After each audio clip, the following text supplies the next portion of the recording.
नमस्कार, स्वागत है आपका अजीत अंजुम जी के यूट्यूब चैनल पर। मैं हूं अशोक वानखेड़े। पार्लियामेंट की एथिक्स कमेटी ने अपनी रिपोर्ट आज बना ली है।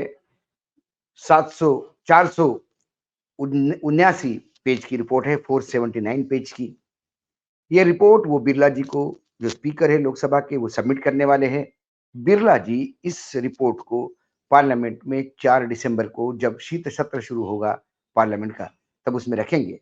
इस रिपोर्ट ने टीएमसी की सांसद महुआ मोइत्रा की निष्कासन की बात की है।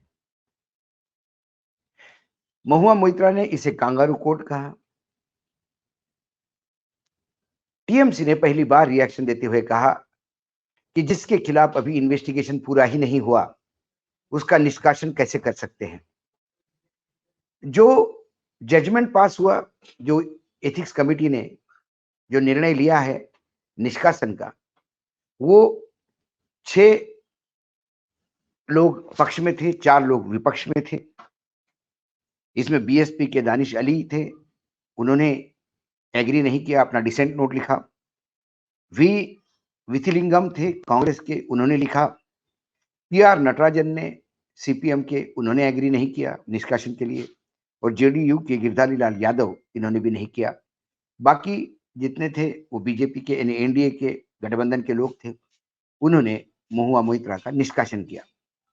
सवाल ये है, नैतिकता और अनैतिकता के पैमाने पर यदि देखा जाए, ये बात तो तय है कि महुआ मोइत्रा ने स्वयं एग्री किया कि उसने अपना लॉगिन पासवर्ड और आईडी दुबई के बिजनेसमैन दर्शन हीरानंदानी को दिया था। जय अनंत ने जो सीबीआई को पत्र लिखा, उसमें भी यही कहा। दर्शन हीरानंदानी वहां से सवाल डालते थे। जो दर्शन हीरानंदानी ने एफिडेविट दिया, उसमें भी उन्होंने कहा कि हाँ, मुझे आईडी मिल गया था और मैंने सवाल डाले थे। गृह मंत्रालय ने भी कंफर्म किया कि इतनी बार दुबई गई थी। और इंफॉर्मेशन टेक्नोलॉजी मंत्रालय ने भी बताया कि 2019 से लेके 2023 तक 47 बार दुबई के एक ही आईपी एड्रेस से ये खोला गया। प्रथम दृष्टया देखा जाए तो ये महुआ मोइत्रा का अनैतिक काम है। लेकिन क्या इन्वेस्टिगेशन पूरा हुआ? महुआ मोइत्रा ने कांगारू कोर्ट ये शब्द यूज किया था। और ये शब्द ऐसा नहीं कि महुआ मोइत्रा ने पहली बार किया। लाल कृष्ण आडवाणी जी ने भी, जब 2005 में 24 दिसंबर 2005 को, संयोग से वो भी दिसंबर का ही महीना था, जब उन्होंने कैश फॉर क्वेरी इस स्कैंडल में 11 लोगों का निष्कासन हुआ था लोकसभा से। उसमें सबसे ज्यादा 6 बीजेपी के थे, 3 बीएसपी के थे, 1 आरजेडी का था और 1 खुद कांग्रेस का था। इन सभी सांसदों का जब निष्कासन हुआ, तब बीजेपी ने इस वोटिंग पे बाइकआउट किया। तब आडवाणी जी ने कहा था एक कांगारू कोर्ट है। जब तब बाकायदा वीडियो के ऊपर सवाल पूछने के लिए पैसे दिए जाते थे। कारपोरेट सेक्टर के लोग विभिन्न सांसदों के पास गए, स्टिंग ऑपरेशन हुआ। 25-25 हजार रुपए लेके लोग सवाल पूछते थे, ये भी सामने आया। लेकिन उसके बावजूद भी मामला भ्रष्टाचार का था, लेकिन निष्कासन जरूरी नहीं, ऐसा लाल कृष्ण आडवाणी कह रहे थे, जिनके हाल ही के जन्मदिन में, परसों के दिन, आदरणीय प्रधानमंत्री नरेंद्र मोदी उन्हें विश करने उनके घर गए, उनसे आशीर्वाद लिया। उन आडवाणी जी ने पहली बार एथिक्स कमेटी को कांगारू कोर्ट कहा। यह मामला थोड़ा अलग है। इस मामले में लॉगिन पासवर्ड ही किसी को दिया था। हम महुआ मोइत्रा को यहां डिफेंड नहीं कर रहे हैं, लेकिन क्या इन्वेस्टिगेशन पूरा होने के पहले निष्कासन जरूरी था? क्या सस्पेंड करके, क्योंकि अभी निष्कासन भी करे तो वो एक ही सेशन मिस करेगी, विंटर सेशन। उसके बाद तो लोकसभा के चुनाव होने हैं और उसने ऐलान जैसा कि किया कि मैं चुनाव लड़ूंगी, तो वो फिर लोकसभा चुनाव लड़ेगी। लेकिन एक सेशन के लिए सस्पेंड करके कम से कम एथिक्स कमिटी कुछ एथिक्स तो दिखा देती। ये कांगारू कोर्ट इसलिए मित्रा ने कहा, कांगारू कोर्ट का पहला रेफरेंस 1841 में यूनाइटेड स्टेट्स में आया था, जब गोल्ड रश की स्थिति थी और शायद फिर जिस हॉपिंग से सोना लेके जाते थे या जबरदस्ती जो जमीनी कब्जा करते थे, लोगों को लिंचिंग करते थे और फिर वो अपने फेवर में जिसके पास ताकत है वो डिसीजन करवा लेता था। वहीं से एक अखबार ने इसको कांगारू कोर्ट कहा, तब से ये शब्द कांगारू कोर्ट उपयोग में आया। अडवाणी जी ने 2005 में उपयोग में लिया, महुआ मोइत्रा ने इसको कल कहा। ये कांगारू कोर्ट क्यों कहलाता है? क्योंकि यहाँ वन साइडेड तय होता है कि क्या करना है। जो लोग हैं जिनके पास ताकत है वो तय करते हैं कि क्या होना है। इस पूरे मामले में एथिक्स कमेटी ने जैसे ही इस पूरा मामला देखा जाए तो जय अनंत एक वकील सुप्रीम कोर्ट के, जो महुआ मोइत्रा के बहुत नजदीकी, कहते हैं कि लिव इन में थे। महुआ मोइत्रा का और उनका भयानक झगड़ा हुआ, अलग अलग हुए। एक कुत्ते को लेकर पुलिस स्टेशन में कंप्लेंट्स हुई, एफआईआर दर्ज हुई एक दूसरे के खिलाफ, फिर वापस ले गए, राजीनामा हुआ। उसके बाद जय अनंत सीबीआई को एक पत्र लिखते हैं और ये कहते हैं कि ऐसा ऐसा ऐसा ऐसा महुआ मोइत्रा ने किया। सीबीआई के पास सैकड़ों रोज पत्र आते होंगे, डॉक्यूमेंट्स के आते हैं। मैं कई लोगों को जानता हूं, उन्होंने पूरे डॉक्यूमेंट्स के साथ पत्र भेजे हैं, लेकिन सीबीआई के कान पे जू नहीं रेंगी। इस मामले में भी सीबीआई ने अभी कोई कॉल नहीं लिया, लेकिन सीबीआई का लिखा हुआ पत्र जब दुबे नाम के एक सांसद को मिलता है, जो स्वयं कारपोरेट सेक्टर से आया हुआ है, एक जमाने में किसी कारपोरेट सेक्टर से जुड़ा हुआ था, उन्हें कारपोरेट सेक्टर की अंदरूनी राजनीति पता थी। उसने सीधा स्पीकर को लिख के कहा कि ऐसा एक सुप्रीम कोर्ट का लॉयर ने एक पत्र लिखा है सीबीआई को, सीबीआई ने उसका कॉग्निजेंस लिया नहीं लिया ये सेकेंडरी बात है, लेकिन उस पत्र के सहारे उन्होंने कहा कि एथिक्स कमेटी को मामला देना चाहिए। और बिरला जी, इतने व्यस्त चुनाव हैं राजस्थान में, इतने व्यस्तता के बावजूद उन्होंने तुरंत वो एथिक्स कमेटी को दिया और एथिक्स कमेटी इतनी प्रॉम्प्ट की तुरंत बैठ गई। उन्होंने सबसे पहले जय अनंत और दुबे को बुलाया। जय अनंत और दुबे ने वही बात कही जो उन्होंने पत्र में लिखी थी। उसके बाद दर्शन हीरानंदानी का नाम उछलता है और एकाएक मार्केट में दर्शन हीरानंदानी का एक एफिडेविट आता है, जिसके ऊपर ना लेटर पैड है ना नीचे, सिर्फ एक सिग्नेचर है दर्शन हीरानंदानी की। वो सिग्नेचर वेरीफाई होती नहीं होती किसी को कोई पता नहीं है। दर्शन हीरानी का कोई पर्सनल स्टेटमेंट नहीं आया। हिरानी कारपोरेट कम्युनिकेशन, जो हिरानी ग्रुप, जो निरंजन भाई हीरानंदानी जो यहाँ संभालते साम्राज्य अपना, वहां से एक मैसेज आता है कि हम किसी भी राजनीतिक और गंदे खेल में हमारा ग्रुप लिप्त नहीं है। और दूसरे दिन एक एफिडेविट आता है और एफिडेविट ये कहता है, 12 पॉइंट्स का एफिडेविट है। और वो एफिडेविट देखते हैं तो हास्यास्पद लगता है। वो एफिडेविट कहता है कि हाँ, मुझे मोइत्रा को मैं मिला, मोइत्रा के बहुत सारे संबंध मुझे मालूम थे विभिन्न विरोधी पार्टियों के नेताओं के साथ है, जिनकी जहां जहां सरकारें हैं वहां से कुछ फायदा मिले, इस फायदे के दृष्टि से मैं महुआ मोइत्रा को मैंने पटाया। मतलब एक शुद्ध हिंदी में बताऊं मैं तो, या मैंने उनसे दोस्ती बढ़ाई, मेरी नजदीकियां बढ़ाई, फिर मैं उनके लिए खर्चा करता गया, मैं उनके ट्रैवल का खर्चा उठाता गया, उनको गिफ्ट देता गया, कई बार वो चीज मुझे मांगती थी मैं देता गया। उसके बाद मुझे कहीं ना कहीं एक जगह पे एक डील में मैं और अडानी आमने सामने आए। मैंने अडानी के खिलाफ कुछ सवाल डालने चाहे, उन्होंने मुझे आईपी एड्रेस दिया, मैंने सवाल दिया, वो सवाल दला। उसके बाद जो हंगामा पार्लियामेंट में हुआ उससे महुआ मोइत्रा खुश हुई। उसके बाद का जो पैराग्राफ है वो मैं दर्शकों पे छोड़ता हूं। उसमें वो कहता है कि महुआ मोइत्रा एम्बिशियस महिला है, अंतरराष्ट्रीय स्तर पे उसे स्थापित होना था, अंतरराष्ट्रीय स्तर पे अपना नाम हो, इसलिए अंतरराष्ट्रीय स्तर पे जितना बड़ा नाम नरेंद्र मोदी जी का है, उन्हें बदनाम करके वो अपना नाम बनाना चाहती थी। मोदी जी को जब बदनाम नहीं कर पाई तो अडानी जी देश के विकास का काम कर रहे हैं, उनके कंधे पे बंदूक रख के वो मोदी जी की नजदीकियां बताकर उनको बदनाम करने का एक षड्यंत्र रचा रही थी। यदि वो षड्यंत्र है, उस षड्यंत्र का हिस्सा दर्शन हीरानंदानी भी है। या यदि दर्शन हीरानंदानी आईपी एड्रेस, उसके आईपी एड्रेस से यदि सवाल डाले गए, उसको भी एथिक्स कमेटी ने बुलाना चाहिए था, लेकिन एथिक्स कमेटी मात्र एक कागज के भरोसे डिसीजन लेने को तैयार हो गई, इसीलिए इसको कंगारू कोर्ट कहते हैं। एथिक्स कमेटी खुद कहती है अपने रिपोर्ट में, जो 479 पेज की रिपोर्ट है, उसमें वो खुद कहती है कि कैश दिया कि नहीं दिया इसका हमारे पास कोई प्रूफ नहीं है। किसी का ट्रैवल टिकट निकाल लिया हो, किसी का घर इन्वेट करा हो, कोई गिफ्ट दी हो, कोई होटल के बिल दिए हो, कैश दिया कि नहीं दिया पता नहीं। लेकिन ये मामला एजेंसियों की इन्वेस्टिगेशन के लिए है और इन्वेस्टिगेशन करना चाहिए, ऐसा स्वयं एथिक्स कमेटी बोलती है। जब एथिक्स कमेटी कहती है कि इन्वेस्टिगेशन करना चाहिए, तो मामला फिर अभी पेंडिंग होना चाहिए था, सस्पेंड करके इसको टर्मिनेट नहीं करना चाहिए था। निष्कासन की जगह निष्कासित करना चाहिए था, कुछ दिनों के लिए सस्पेंड करना चाहिए था। तब तक सीबीआई इन्वेस्टिगेशन एजेंसी रॉ को भी लगा देती, विदेश का मामला है। और साइबर सिक्योरिटी आईटी सेल ने जो लिखा है उसमें वो ये लिखती है कि ये साइबर सिक्योरिटी का मामला है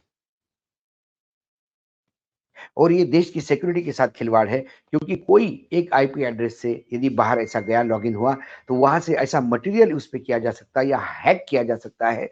यदि आईटी सेल को ये नेशनल सिक्योरिटी को थ्रेट लगता है, तो आईटी सिक्योरिटी के पास तो पूरे मामले क्लियर है।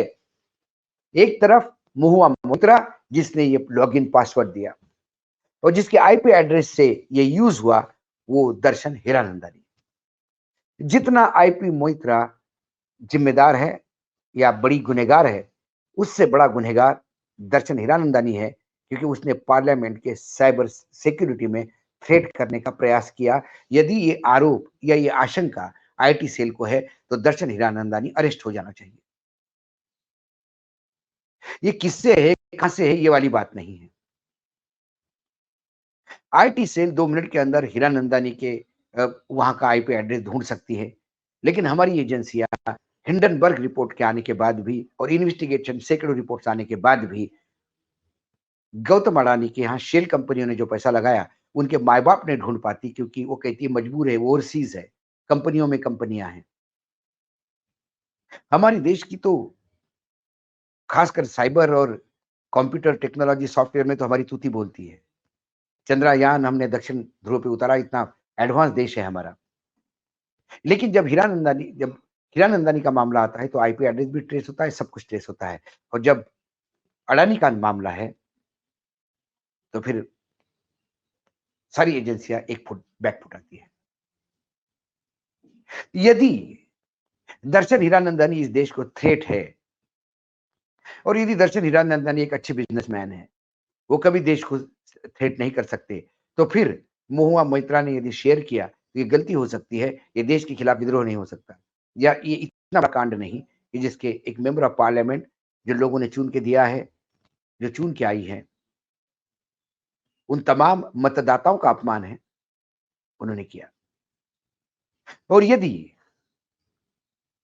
कुछ पैसे लेके सवाल पूछना अनएथिकल है, गलत है, तो फिर अडवाणी जी को अब उस चीज के लिए माफी मांगनी चाहिए 2005 के लिए, जो उन्होंने कांगारू कोर्ट कहा, जब निष्कासन पे उन्होंने कहा कि निष्कासन नहीं करना चाहिए। क्या बीजेपी में नेतृत्व बदलते से ही विचारधारा बदलती है, या भारी बहुमत होने का एक जो मद है, अहंकार है, वो हावी होता ही दिखाई देता है, या भारतीय जनता पार्टी जहां कलेक्टिव रिस्पॉन्सिबिलिटी हुआ करती थी, कलेक्टिव नेतृत्व हुआ करता था, भारतीय जनता पार्टी जहां पार्टी विद द डिफरेंस कहा जाता था, चाल चरित्र और चेहरे की पार्टी होती थी, क्या अब चाल चरित्र चेहरा सिर्फ नरेंद्र मोदी बचे हुए हैं? और नरेंद्र मोदी के खिलाफ सवाल पूछने वाले का मुंह बंद करना, उसे निष्कासित करना, यही काम सांसद का रह गया है। संजय सिंह हो, राहुल गांधी हो, या फिर महुआ मोइत्रा। हम महुआ मोइत्रा को डिफेंड नहीं कर रहे हैं। महुआ मोइत्रा ने जो किया, वो घनघोर ब्रीच ऑफ ट्रस्ट है। लेकिन पत्रकारिता में भी अक्सर हमने देखा कि जब किसी कारपोरेट वॉर में जब किसी का बहुत ज्यादा चीजें बाहर आती हैं, तो अक्सर राइवल कंपनियां ही ये सारा मटेरियल पत्रकारों को मुहैया करवाती हैं।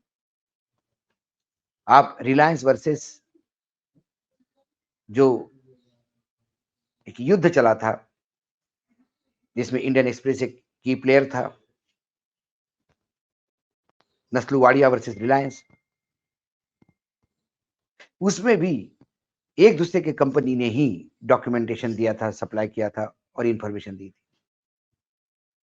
ये भी एक गली छूटती है मोहित्रा को, जब महुआ को लगा कि चाइनीज लोगों का इन्वेस्टमेंट भी भारत में उन कंपनी में आ रहा है, अडानी के, जिसमें देश की सुरक्षा को खतरा हो सकता है।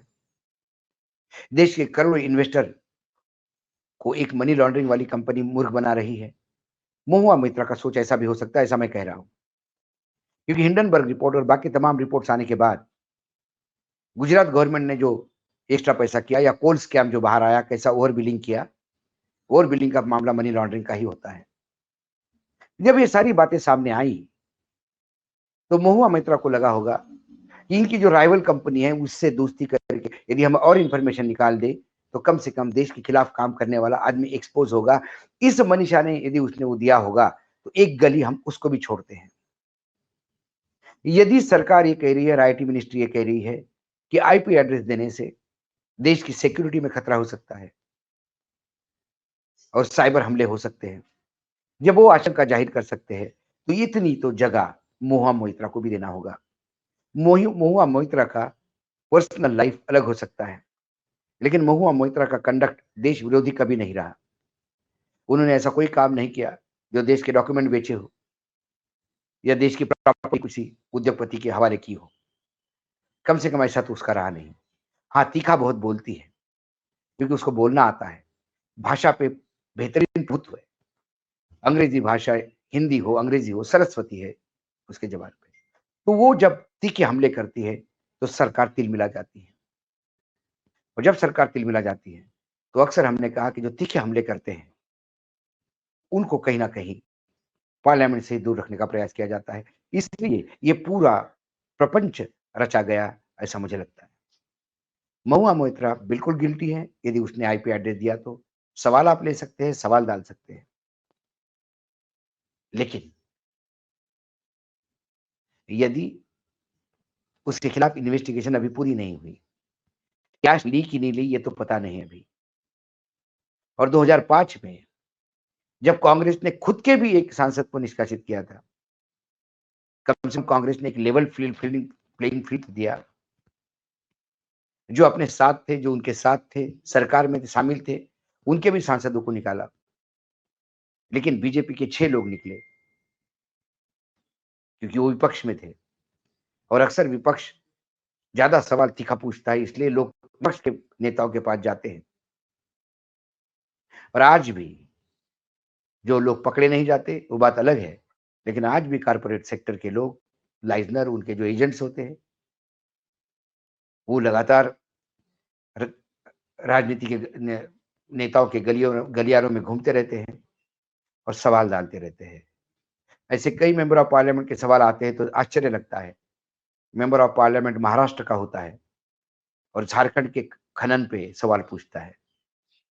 कई बार वो संसद कहीं का होता है और सवाल किसी और राज्य का पूछता है, किसी टेंडर को लेकर पूछता है, तो समझ में आता है कि इनका इंटरेस्ट कहां तक है, जबकि उसकी लोकसभा क्षेत्र में असंख्य प्रश्न है जो उन्हें पूछने चाहिए।